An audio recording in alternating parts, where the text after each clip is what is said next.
नमस्कार दोस्तों, आज की कहानी है भगवान छप्पड़ फाड़ कर देता है पार्ट 2। एक बार की बात है, बादशाह अकबर एक बार कहीं जंगल में शिकार के लिए गए।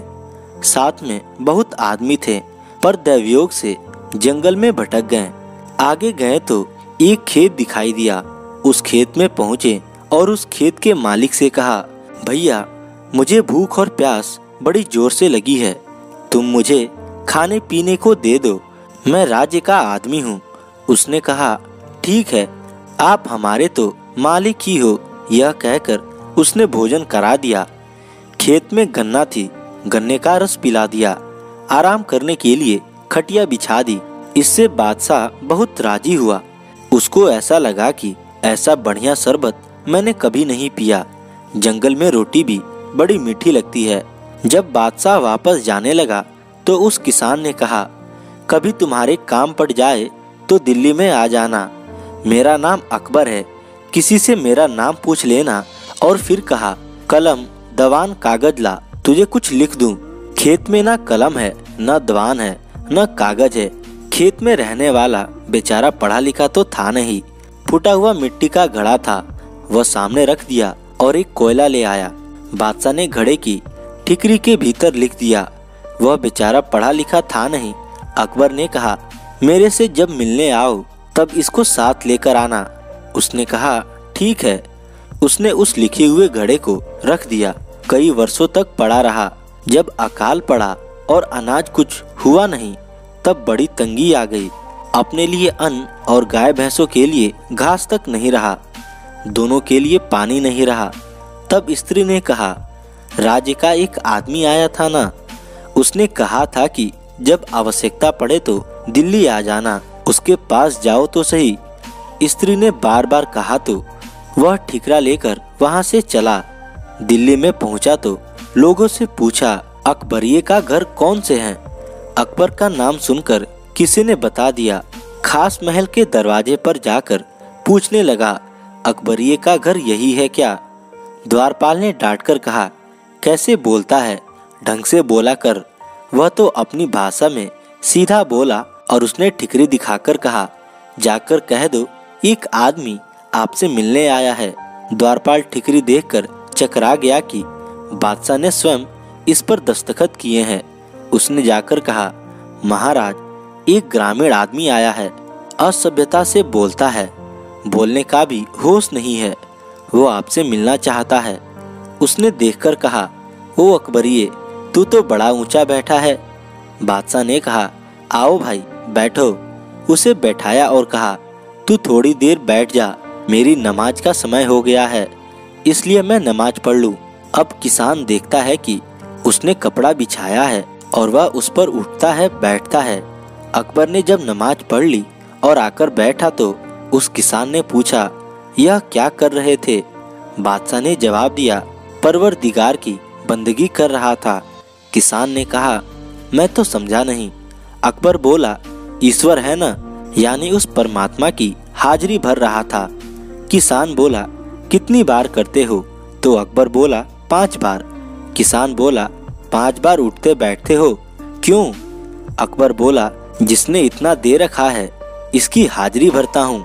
किसान हैरान होकर बोला, मैं तो एक बार भी नहीं भरता हूँ, फिर भी इतना सब दे रखा है और दे रहा है, तुम्हें 5 बार करनी पड़ती है। अच्छी बात, जय राम जी की, अब जाता हूँ। ऐसा कहकर जब किसान जाने लगा तो अकबर ने पूछा, क्यों आए थे? किसान बोला, मेरी स्त्री ने कह दिया था कि तुम दिल्ली जाओ, तुम दिल्ली जाओ, तब आया और यहाँ आकर तुमको देखा। तुम तो 5 बार नमाज पढ़ते हो। जब आपको परमात्मा से सब मिला तो आपसे क्या लूं? मुझे कुछ करना नहीं पड़ता है तो भी वह परमात्मा मुझे दे देता है। अकबर बोला, अरे भैया, तुझे जो चाहिए सो ले लो। किसान बोला, नहीं, इतनी मेहनत से तुम्हें मिली हुई चीज मैं मुफ्त में कैसे ले लूं? ऐसा कहकर अपने घर चला आया।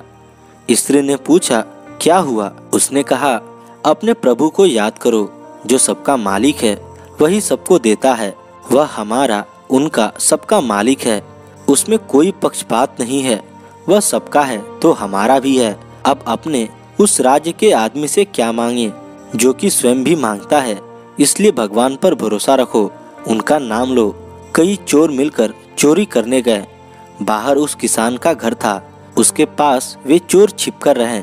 उस घर में वे दो पति पत्नी आपस में बात कर रहे थे। स्त्री पति से बोली, दिल्ली गए और कुछ लाए नहीं। पति बोला, क्यों लावे?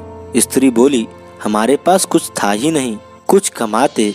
इस पर पति ने उत्तर दिया, अब भगवान देंगे तभी लेंगे, भगवान पर ही हमने छोड़ दिया। स्त्री बोली, भगवान पर छोड़ दिया तो कुछ काम धंधा तो करो। पति बोला, काम धंधा किए बिना भी धन मिलता है, पर मैं लेता नहीं हूँ। ठाकुर जी की कृपा होगी तो घर में बैठे भेज देंगे। इस प्रकार स्त्री पुरुष आपस में बातचीत कर रहे थे।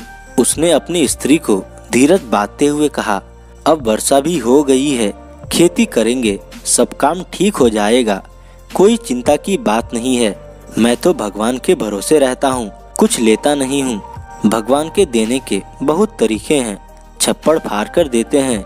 उसने कहा, सुन, आज की बात बताऊं। मैं नदी किनारे गया, नदी में बाढ़ आ गई, पानी बहुत बढ़ गया जिससे किनारा कट गया। वहां जाकर हाथ धोने लगा तो मेरे को दिखा वहां कोई बर्तन है, ऊपर से रेत निकल गई थी और ढक्कन दिया हुआ एक चरु पड़ा था। उसको मैंने खोलकर देखा तो उसमें सोना चांदी अशर्फिया भरी हुई थी, बहुत धन था। मैंने विचार किया कि अपने को यह नहीं लेना है, ठाकुर जी स्वयं भेजेंगे तब लेंगे, पता नहीं यह किसका है, इसलिए ढक्कन लगाकर मैं वापस आ गया। स्त्री ने पूछा, वह कहाँ पर, कौन सी जगह है? तो उसने सब बता दिया कि ऐसा वहाँ एक जाल का वृक्ष है, उसके पास में है। चोर इनकी बातें को सुन रहे थे। उन्होंने सोचा, यह किसान तो पागल है। चोर ने सोचा कि वहीं चलकर चोरी करते हैं, धन तो वहाँ मिल ही जाएगा। वे वहीं गए जहाँ किसान ने हाथ धोए थे। ढक्कन ढकते समय उस किसान से कुछ भूल हो गई थी, ढक्कन कुछ खुला रह गया। उसके जाने के बाद एक सांप आकर उस बर्तन के भीतर आकर बैठ गया।